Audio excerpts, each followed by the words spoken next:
I invite everybody and we start our next press briefing. We are getting back to the subject and the issue, the biggest issue for Ukraine, the Nadiya Savchenko, who, let me remind you, has been seized by the pro-Russian terrorists on the 17th of June and is now in Voronezh in the prison. And to talk the subject over, we will with Mark Fagin, the team leader of Nadiya Savchenko's defense lawyers, and his Russian colleagues, Ilya Novikov and Nikolai Polozov. Then we will talk with Valentina Telechenko, the representative of Nadiya Savchenko in the European Court. Also, I will invite Ludmila Kozlovska, the president of the Foundation Open Dialogue, Oleg Osuchovsky, the member of Ukrainian Parliament, and Volodymyr Bogatyr, honored lawyer of Ukraine. And we start, and I invite here Mark Fagin, Ілля Новіков і Ніколай Полозов. Я запрошую зараз до слова. Ми розпочинаємо тему нашого наступного прес-брифінгу «Порятунок Надії Савченко. Об'єднаний захист проти російського свавілля». Я запрошую зараз до слова Марка Фейгіна, керівника команди адвокатів захисту Надії Савченко, та його колег Ілля Новікова та Ніколая Полозова. Прошу, колеги.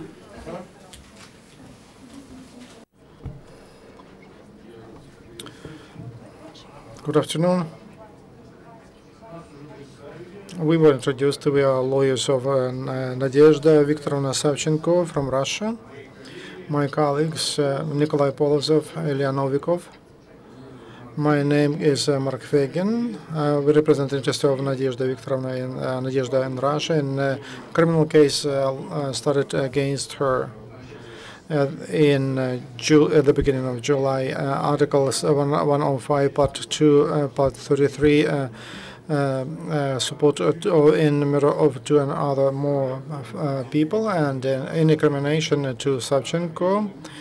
And she's accused in killing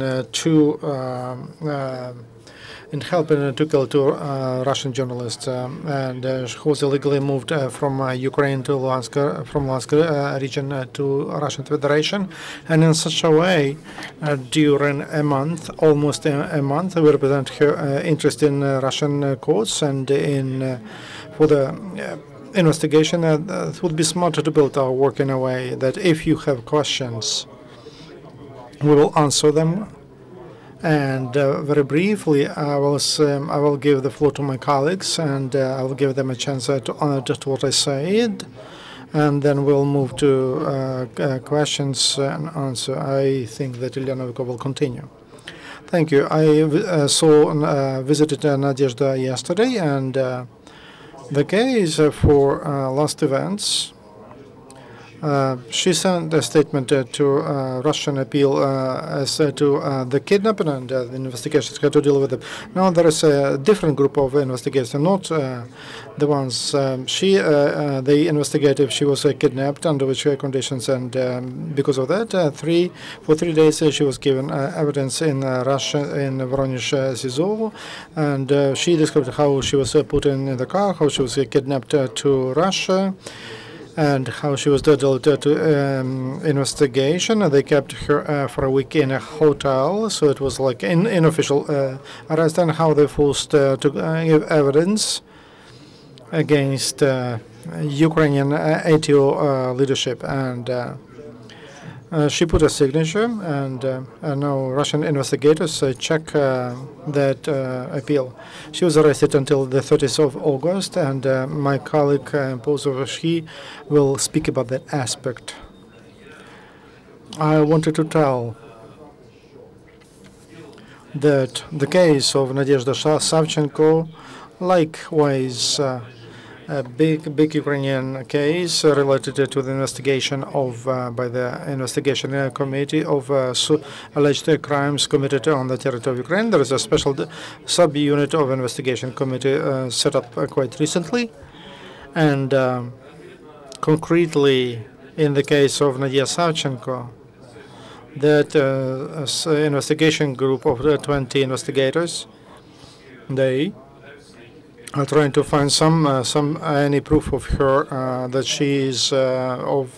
she committed a crime, that she is guilty. I will describe procedures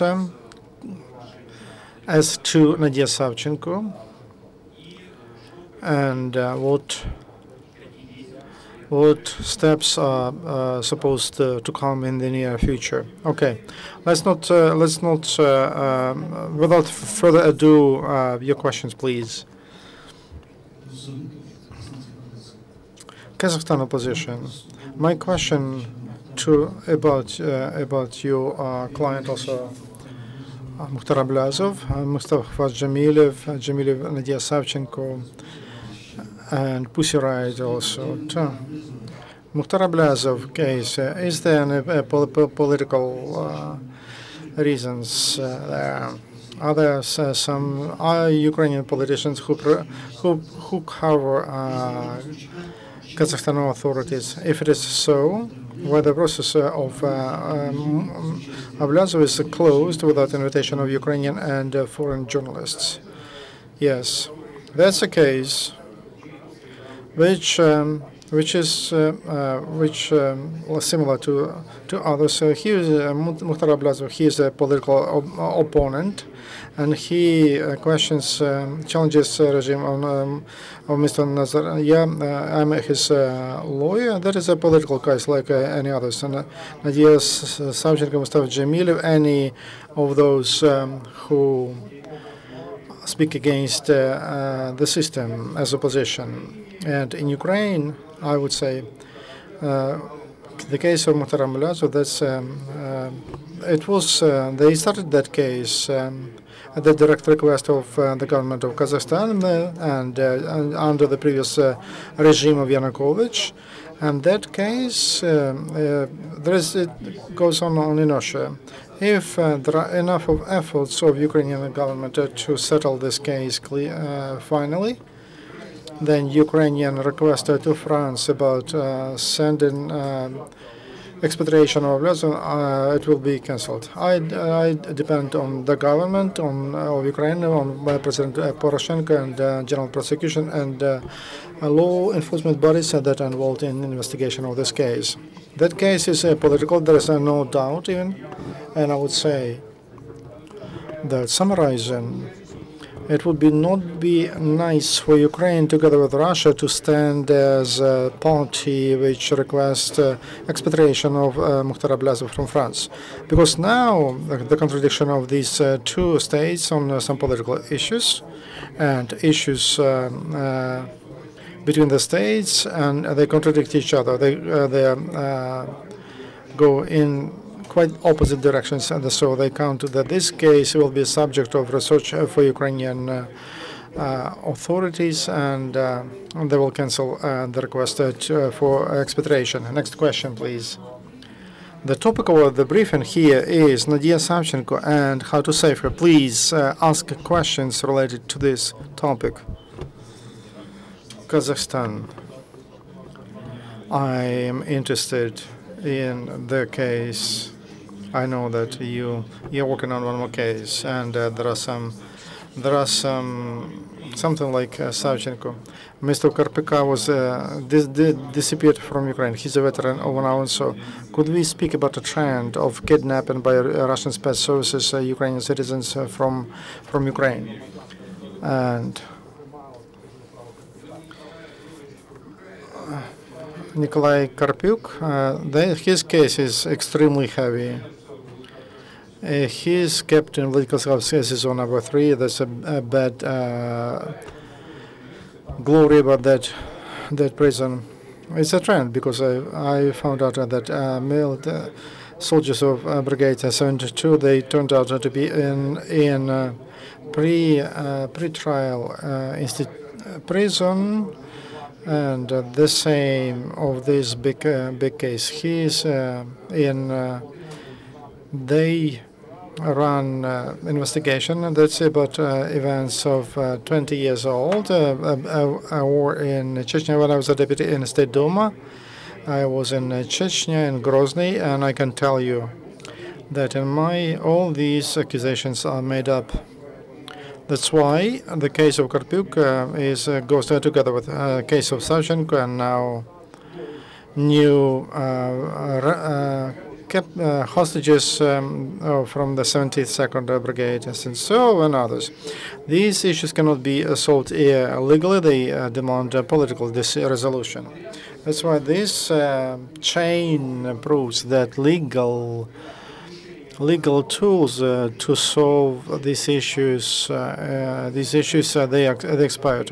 So legal pressure, that's what we do with the case of Savchenko, and appealing to international institutions and international courts and internationals can give an effect. That's what I wanted to tell. Who has a question about our topic, about Nadiya Savchenko, how to save her? Tell me, please, is it, as a solution of this, is it possible to liberate Nadiya Savchenko as an exchange for some Guligin or some other officers of FSB, which other officers arrested by SBU? Are there such officers?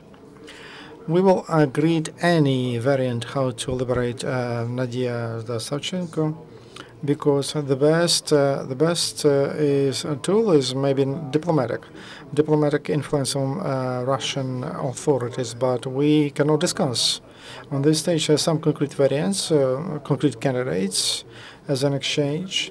It's not our business, but that can be done only by Ukrainian authorities officially.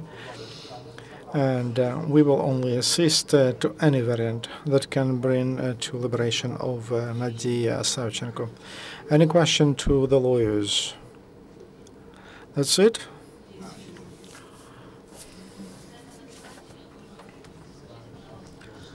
What should be done by what our government should do to liberate Nadiya Savchenko? The government did put a lot of efforts into this case, and to say that Ukrainian government does nothing, it's not true. Additional steps as how to appeal in decisions of Russian authorities in European Court of Justice, and that is done by different services, and probably.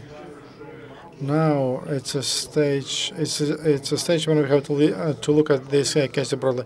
Well, we are working on this. What if tomorrow some military man who crossed the border, Ukrainian officers, soldiers, what and get again under investigation and in the framework of this big Ukrainian case, and the number of hostages can grow 1, 2, 100. So there should be procedures. Some procedure should start in international courts and appealing to them. It works, and a court in arbitrary court in The Hague, and they solved the issue which was there for 10 years, and that's about UCOS. So that's a very good motivation. But you remember, Russia is in the Council of Europe. Any minute that membership can be stopped, and in such a way, international obligations of Russia will be self-liquidated, because until now the Russian Constitution allows, thanks to its non-alternative norms, like a priority of norms of international law to local. Then they are higher decisions, but that we have to think about that now, and we have to initiate these procedures to support the power of those instances. As to Russian, it's what it does. This is a big Ukrainian case, which is under Romanov department. That is a priori answer to any international activity. And the situation with the Boeing 777 only sharpened the situation, made the situation worse. Probably we have to say that no other ways of a direct dialogue will be not sufficient. I doubt they will agree on this issue, two presidents. Nadiya Savchenko is just a victim, just by chance, or it was especially meant against her. I spoke to her and I discussed this issue. We believe that she was arrested on that day. That was just by chance. About all the rest, Luhansk separatists and those who coordinated everything with Russian law enforcement bodies, they had a wonderful idea that on the base of this person, Nadiya Savchenko, they could develop some story. And they had quite a painful for Russia story with Russian journalists that died, and people would like to know how that happened. And Nadezhda was not there and was not related to that concrete story. Probably somebody decided they will hand her to Russia, and then they will create a story, quasi-evidence that she was related to the death of two Russian journalists. So they handed from hand to hands, and Russia from armed guys in balaclavas and masks. And when it was clear that she gave details what she did, and there is nothing secret, no criminal. But they demanded her to give evidence against DAR commanders and against some politicians. When it was clear that she would not provide that evidence and that she was in Russia, they had to do something to her. So she was accused that she was related to the death of these two people, but there is no evidence. Nobody has any evidence. So that was improvisation, which was meant that she would cooperate, but she is not the person like that, and she was tough from the very beginning. That's why Russian investigation for them under this situation. The issue of Savchenko is a case without a hand. It's very they cannot drop it, and it's heavy. They have to pull it somehow. Questions? Any question to the lawyers? There was an appeal to investigation committee that a group should investigate the kidnapping of Nadiya Savchenko. Is there a chance that investigation committee will recognize that she was kidnapped? You saw her. So how is she? Very simple question. To the first, I will answer to the first time, and then Ilya, because he was the last to speak to her. As to the statement about kidnapping, that appeal was sent to the investigation committee. Now, this investigation committee started a procedure of checking all facts, just to start a criminal case, or just to refuse on the basis of that examination. But because of a paradigm, following the paradigm of this big Ukrainian case and the case of including Nadiya Savchenko, I doubt they will start a criminal case. The fact of that she was kidnapped because it's not in the political interest of Russian authorities. So for the second, and the level answer for the second part, Nadiya, she's fine to the extent it's possible. Who's kept for a month in a prison. She has more or less good conditions. We were not in her cell because from her words, we know that her cell for 5 people, she's one of them.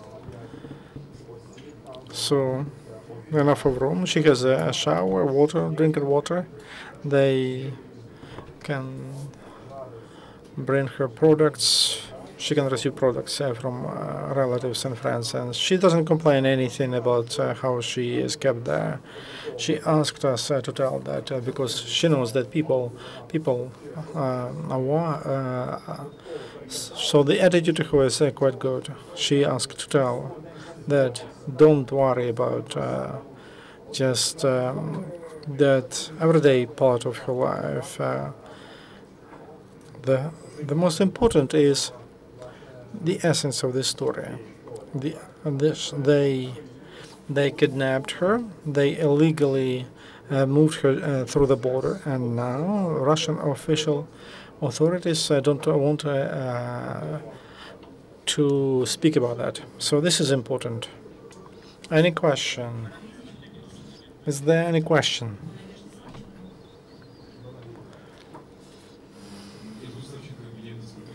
As I understand, she is accused that she meant a murder. She planned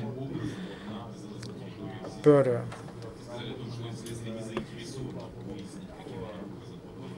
You told that intentional murder. We speak about a subjective part of the crime, and absolutely clearly a design and intention to murder two journalists she could not have. It's impossible even. And these questions belong to expertise, evidence, material evidence that should find the connection between what she did and what she intended to do, and the circumstances. The majority of procedural things are not impossible because the murder happened in Luhansk region. That is the territory of sovereign state of Ukraine. To run investigation, there are procedures. There are no alternative procedure. Only one: to ask law enforcement bodies to do that, and they would do that. They would go to the place of crimes, expertise, evidence, and even interviews with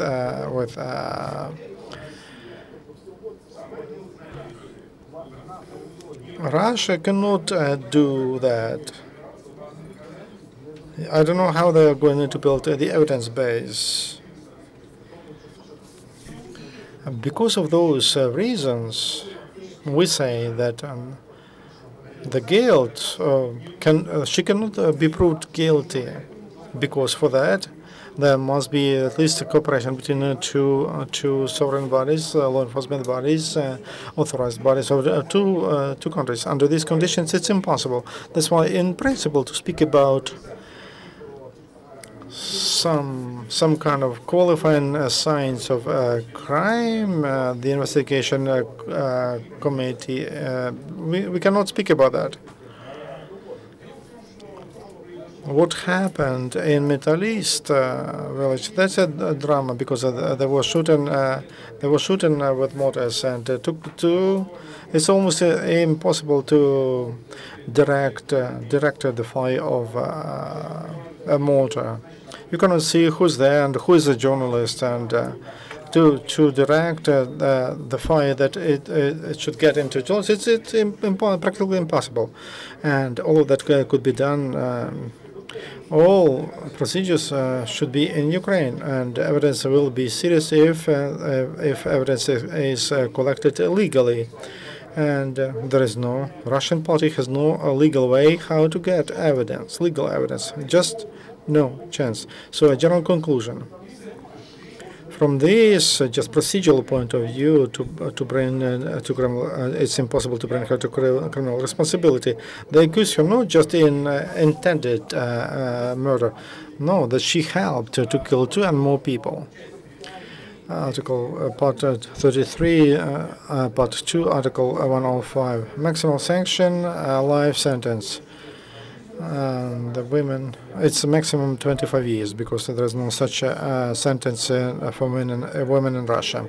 For the investigation to make a conclusion about that she's guilty, that Savchenko is guilty, there should be evidence, irreversible evidence. For today, they don't have that. The investigation, those there are two anonymous secret witnesses, and who saw a video recording. They were witness. They never met Savchenko. They never witnessed a crime. They saw a video recording on which one fight told from Baidar. She told all defend on the other that she was one of the commanders in Aidar. It's nonsense to bring that to criminal took responsibility to use this only evidence. And then Dramanov, chief of this department, in an interview in the newspaper, he states that there is a phone conversation, and Savchenko, Nadiya Savchenko, who he came after her. He was not with her, and there was a phone call, and they believe that could be evidence of direct fire. And there is, they found a map with her of the location, which is an evidence of so-called topography to correct fire, to direct fire. There is no other evidence. Of course, we can get all the materials when they collect, according to Article 270. But this is what we saw until now. An important detail. Interview of chief of the department responsible for these big cases, and Nadiya Savchenko is just one of Ukraine case. Be very reserved. Be reserved to information you can receive from Russian media, because the Investigation Committee of Russia allows to state that the murder of the death of those journalists, it was the goal of those who were fired, because they had vest with a T and V, TV letters, and in evidence of one witnesses, that was a guy from Lugansk, he's a gunman, and his evidence is that base on which is used by investigation. And he said that he was closer to them and didn't have those vests, and a lot of unclear information and investigation or try to make public, and which distorts the perception of this case. There are a lot of such fake, so be attentive to the information. Be attentive also to our information, and you can check it, you can imagine, but also to the other side. Be reserved and don't believe right away. As to secret witnesses, who are the main witnesses in this case.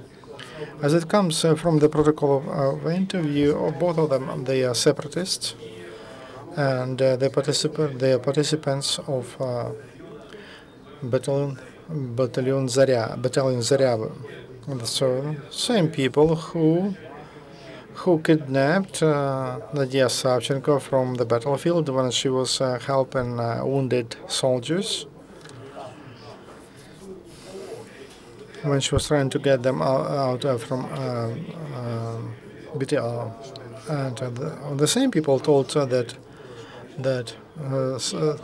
about this, that they won't happen. So on such a base, and it's very easy to check everything. That's on what they build this case.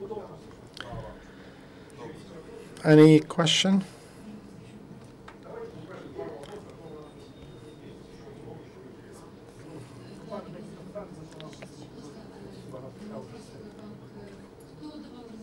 Who gave a permission for live use to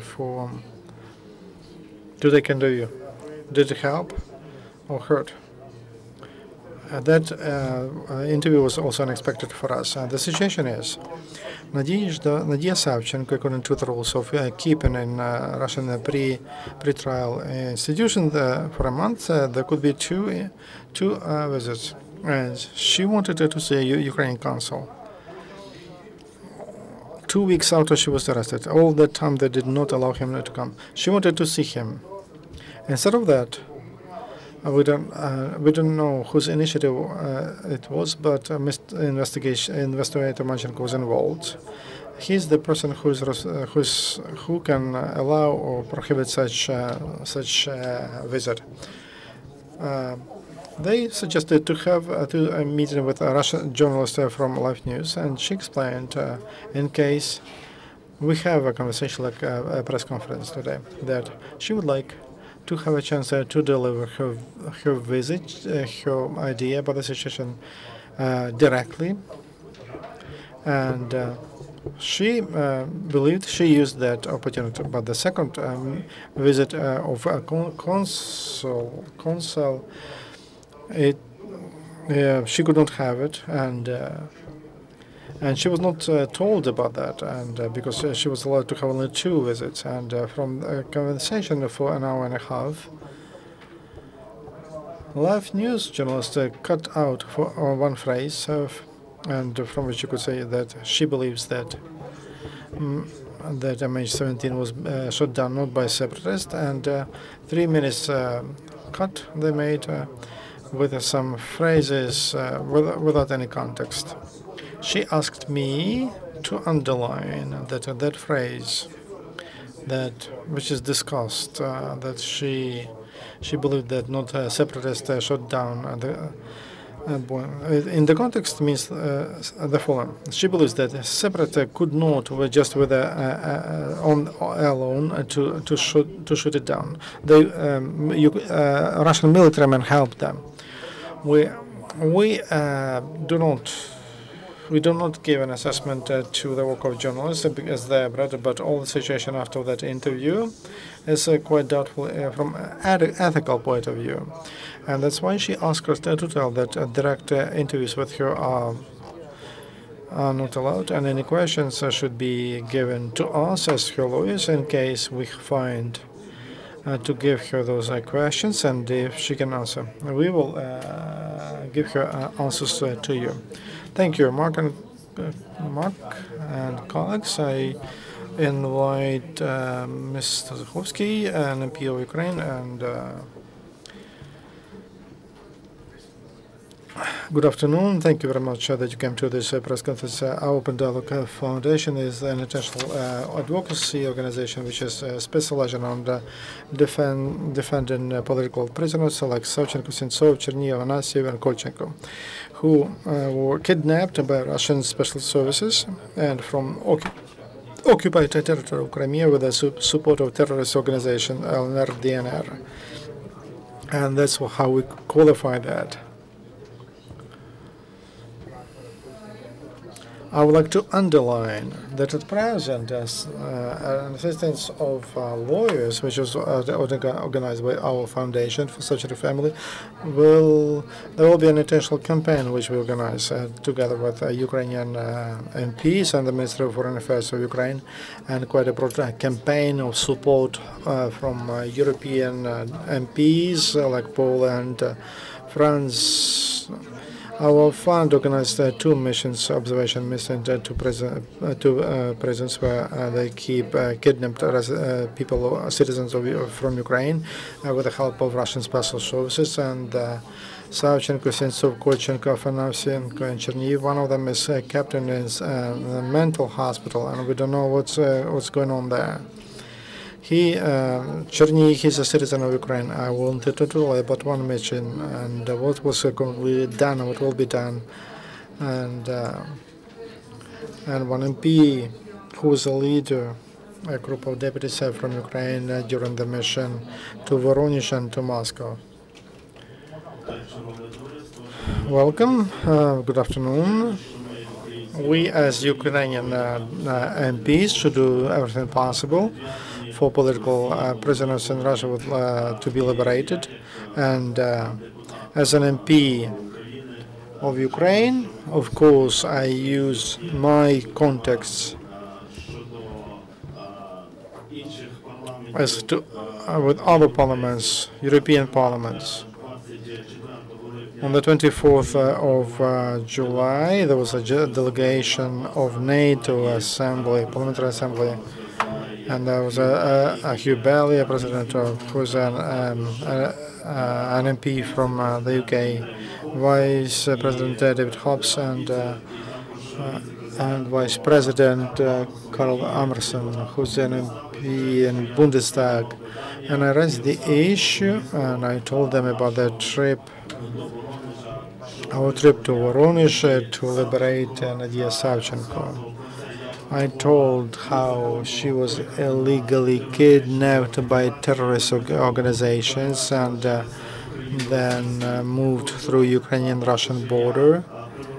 Then I draw attention to Ukrainian producer who was illegally kidnapped from occupied territory from Crimea, and they gave him Russian citizenship, and he is in Russian pre-trial prison together with the Ukrainians who are arrested illegally, and they are in Russian Federation. We should attract attention of the international community as to our political prisoners in Russia. And when our delegation of Ukrainian MPs and lawyers and Polish MPs, when we visited Nadiya Savchenko in a pre-trial prison, but that visit did not take place because the deputy chief of that prison told that the day before that there was a Ukrainian consul. He visited her, and he could not allow us to see her, though they gave such a meeting to Live News, and who fabricated completely the interview with Nadiya Savchenko. I prepared a statement to the Parliamentary Assembly of NATO for them to put into the resolution those issues, the issue of illegal that Russia keeps illegally Ukrainians in their presence, and we will do everything possible for OSCE and European parliaments for them to have hearings about illegal Ukrainian political prisoners in Russian Federation. Thank you. From my experience, I wanted to tell that such experience of international support is the most efficient. We have lots of examples, and from Kazakhstan and from Russia. That's because of international support, we were able to liberate some people, those who were Anna Shalabayeva last year with her daughter, and she was kidnapped from Europe, and there were requests from European MPs and attention of European politicians. She was liberated. We believe that the same happens in this case. So we ask Ukrainian politicians and journalists to use your contacts, and we'll send the next mission, a monitor mission next Monday, and we'll inform you about how it goes. Would appreciate if MPs, Ukrainian MPs, think not only about elections but about kidnapped citizens, kidnapped Ukrainians.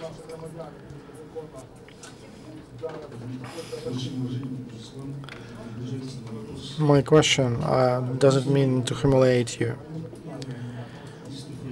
Mr. Fagan, who defended Pussy Rice now, she defends Nadiya Savchenko, Mustafa Aliyev, and some other people. Why such a choice? Why have you chosen this defender who has no victory? Why have you chosen this defender? Because some people say that Gidar Jamal, Islamic politician who is related to FSB, he advised to use Mark Fagan. Thank you very much for your question, We chose Mr. Fagan just because of one reason. He is a quite concrete defender who never signs a document which is beneficial to investigation. We understand that there is no defending a lawyer who can win from such states like Kazakhstan or Russia. In this case, we trust Mr. Fagan and his team of lawyers. You should ask this question. We had him here.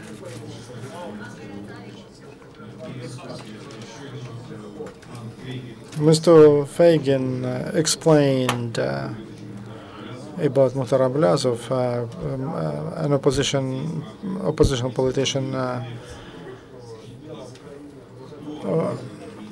oppositional politician from Kazakhstan, and who can, from Russian authorities, who can cancel cooperation with Russia, who can stop requesting repatriation of that politician from France.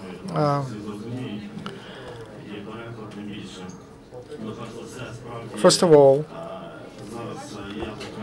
I participate in this case, and I sent a request.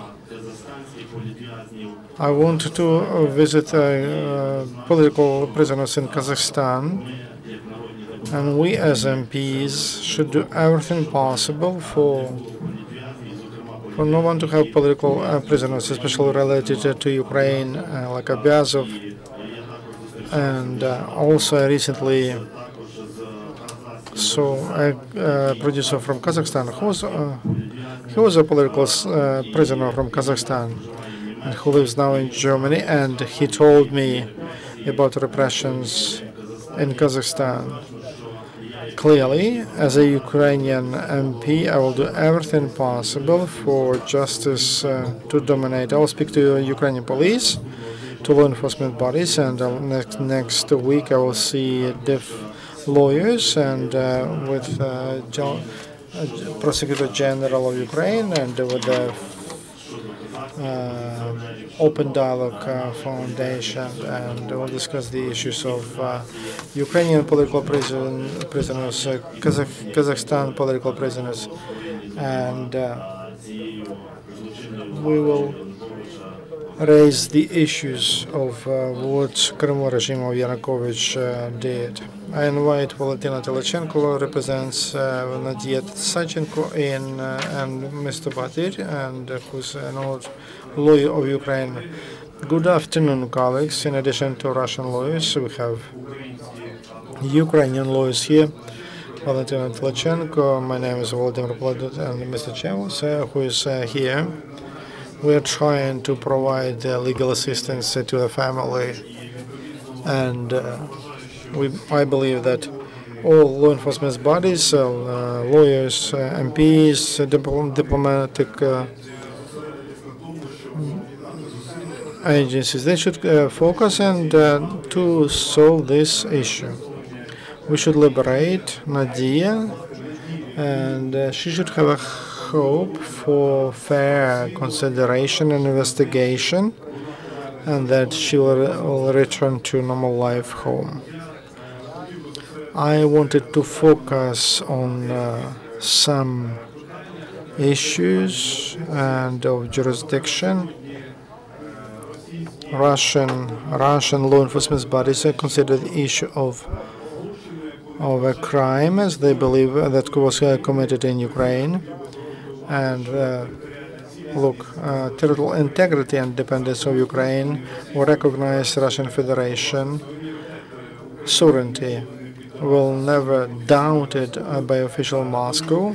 That's why investigation of this case is surprising, and those accusations against Nadiya, and I feel sad that Ukrainian citizens in Russian Federation, they don't have a chance to be defended in court, cannot see a consulate, and there are more and more such Ukrainians, and that is a concern for Ukrainian lawyers, and we decided to give our assistance. I would like to invite Valentina Telachenko, who gives good afternoon. You probably know that on the 14th of July, we appealed to the European Court, and on the same day, they considered it as a priority, the case, and they asked the government of Ukraine to answer inconvenient questions to Russian government. On the 22nd of July, the government of Russia sent a formal official answer to those questions, but there is no answer to the question. They did not explain under which condition Nadiya turned out to be on the territory of Russian Federation. They did not explain why the consul did not receive an information that a Ukrainian is in a prison. European Court did not receive an explanation why for so long they did not allow a Ukrainian representative to see Nadiya Savchenko. I believe that the main reason why on the 16th of July at night they allowed the Ukraine Council to see Nadiya is because for 2 days there was a letter from European Court, and that was not the last but very important step in the story. I understand that the case of Nadiya Savchenko, this is the case which will bring a lot of new realities to the practice of European Court, and until now they considered the case when a person was illegally in a prison in some kind, but not was a person who was not delivered by terrorists. In this case, we have to include those political realities which were not sufficiently described. We will be able to describe them, and the result of work will be that the court will oblige to liberate Nadiya and will oblige to transfer Nadiya to Ukraine. That's my goal. Well, when that will happen, I believe that sooner than in a year and a half. That is a minimal time for European Court to consider a case, but there are some other mechanism of fast reaction of European Court.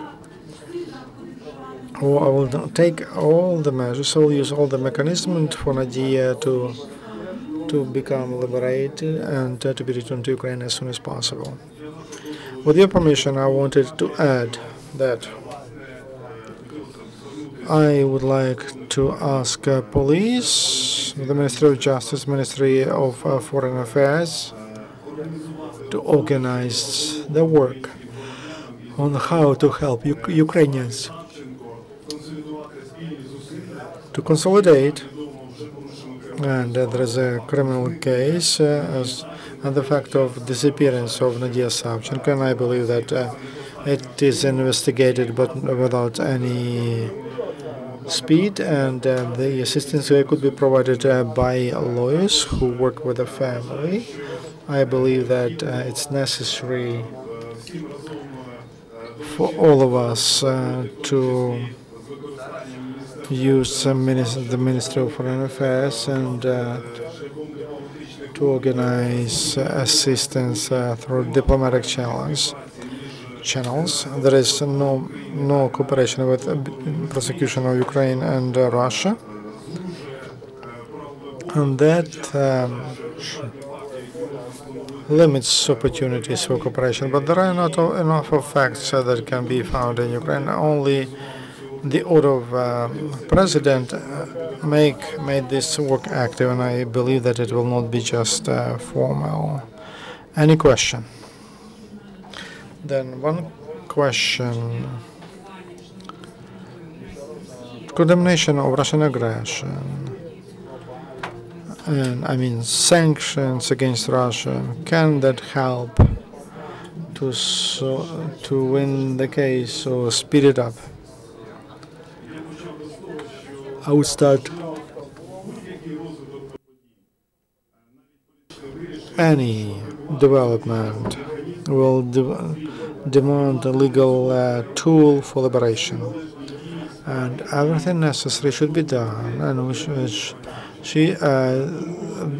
should prove that she is innocent. So just political dialogue or pressure will not be sufficient, because the investigation had to explain its justify its work, and a lot depends on defense, and the case will be considered in a court. Lawyers and don't have another choice but to fight on that field.